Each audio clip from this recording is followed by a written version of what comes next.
a lot from me. You gotta be concentrated for every game because you're trying to win every game. Here's Luka. It's gone! A Doncic dagger! Is second to none. Best of the best, woman, best yet to come. Wow, what a pass by Doncic. There's the triple-double for Luka. I just want to have fun with the game. That's when I best play, and that's my key. Luka Doncic is on his way to becoming the league's best player. We see that on a nightly basis with the Dallas Mavericks. His impact internationally only adding to his basketball resume. Slovenia is a perfect 16-0 since Doncic joined the national team, with Luka putting on a show in Tokyo. He has been the most dominant player at the games, averaging 28 points, 11 rebounds, and 7 assists. Slovenia taking on Germany in the quarterfinals, third quarter. They're up 9. Luka step back. We've seen that before. Bang. Sounds a lot better when Mike Green does it, but you know what I mean. Later in the third, Slovenia leading by 11. How about the no-look pass right there? Mike Tobey knocking down the three. Slovenia up 14. Under 4:30 to go in the third. Luka coming off the screen. Finishes in with contact there. He's just taking over in this contest, as he always does. They're up 9. Doncic driving. How about a fadeaway? Off the glass and in. Luka, 20 points, 11 assists, 8 rebounds. Slovenia goes on to win 94-70. They're moving on to the semifinals. And they're the first country to punch its ticket to the semis. And they now own the second shortest odds to win the gold medal, according to Caesars Sportsbook. Team USA remains the odds-on favorite at minus 200, despite the drama they've had over their exhibition play and in Olympic competition. Doncic and Slovenia could end up facing the U.S. in the gold medal game. That would be. How confident are you in Team USA winning the gold? Not super confident. I think that they'll be competitive. They may be the odds-on favorite, but it's not like, look, guys, here's the team that we would send that would win the gold, okay? Without any question, 100%. Here's a starting 5. You tell me where I'm telling any lies. Steph, Harden, LeBron, KD, Kawhi. There's no way to beat that team. By the way, Damian Lillard and AD off the bench. It would crush everybody. And that's what we used to do when we finally started sending our pros. We're like, look at us, we're the best in the world. And then in '88, we sent, Charles Smith and Stacey Augmon and Dan Marley, good players, but not our very best players. And we lose.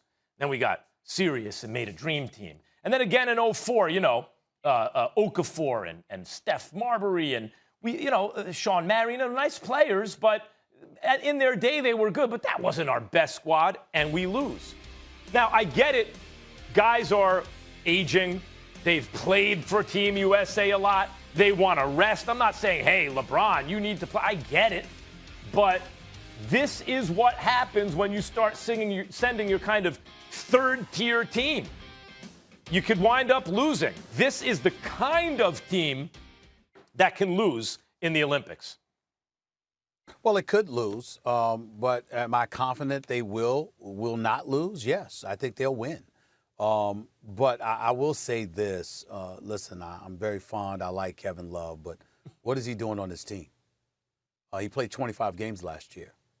A couple of years ago, how many games did he play? He played 22 games. Last season, he played 56 games. I mean, he's missed a lot of games over the last couple of years, and I'm just wondering, I know he could play, I know he could shoot, but when you miss that much time, I mean, don't you need to focus on your NBA career, even though it's only a couple of weeks in the summer, overseas or whatever? I mean, but don't you need to focus on playing here, and being healthy enough to play? That would be my only thing in regards to that. But am I confident that men's USA basketball could win? Yes, but here's the thing. And this is a weird kind of thing for me to say because I'm obviously, I'm a black man first, but I'm an American and I'm proud to be an American citizen. I'm patriotic in that regard. I kind of like the idea of it being up for grabs. I kind of like the idea of it being a challenge where we don't stack the deck per se. I kind of like it because we've already done it. We've shown how dominant we can be. See, we have to send a message. We had to send a message, after the Barcelona games, 1992 Olympic Dream Team and all of that stuff. And then we sort of dipped with Larry Brown coaching the team and all that stuff. You know how much I love Larry Brown. He's a Hall of Famer. He's one of the greatest coaches I've ever seen. but he didn't ingratiate himself to the LeBrons, the Melos, the Allen Iversons of the world during Olympic competition. We get all of that. But what I'm saying is that because we've showed, particularly with Coach K coaching over the last 3 Olympics, we've obviously put our sheer dominance on display.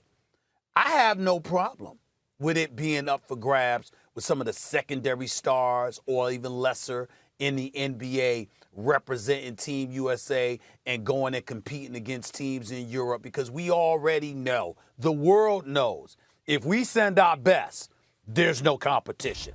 We've established that reality, and now that we've done that, there's nothing wrong with giving others shine and seeing what they bring to the table. Well, I mean, I hear you, except that remember what it feels like when we actually win a bronze. That's not a good feeling.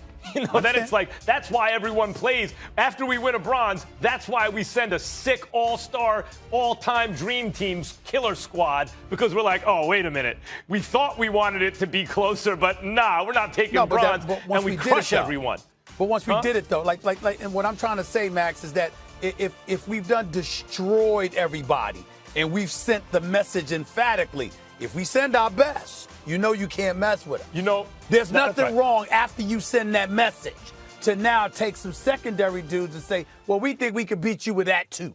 Why not send the college kids? Stephen A., you identified the most interesting thing about this whole subject off the top, and it's something someone on our set knows something about, someone in Molly's family. Jalen Rose brought up Kevin Love's presence on the team and said it was tokenism.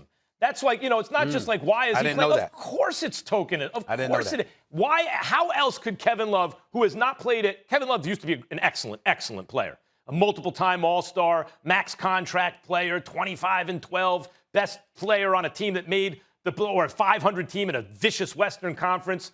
He hasn't been that in a while. Kevin Love hasn't been an all-star caliber player in years now. Why is he on the team? Like, that's what I mean. When you start, maybe he wants to showcase himself, and maybe he gets traded or something. But if you want to do what you're saying, hey, let's give some other guys a shot, then put together a team that is actually our next level best player. And only with respect to that. That is what I said. That's yeah, I'm saying, but that's not what they did. On the team. But that's not what they did if Kevin Love's on. That's my point. That's my point. I did say Kevin Love, what's he doing on the team? You know, now he's been injured. It's not like he's been on the court and he's a scrub. He's been injured. He hasn't played. Sure. I'm just saying that because you haven't played so much, your primary responsibility should be getting back healthy and playing back in the NBA as opposed to representing Team USA. But, again, I don't mind. I love the fact that Bradley Beal is going to put his skills on display. Jason Tatum's going to put his skills on display. You got Damian Lillard and these boys. These are stars. And these are stars. Our primary, you're right. I don't think you need the LeBrons and KDs of the world to win this. Kevin Love's primary responsibility should be to get healthy to play for his team. And Team USA's primary responsibility, putting the team together, should be to get to, whether or not LeBron goes or the very, very best players go, to put a team together that they think will win, not worry about getting one white dude on the team to make sure there's some representation. And I totally agree with Jalen about that. Yeah.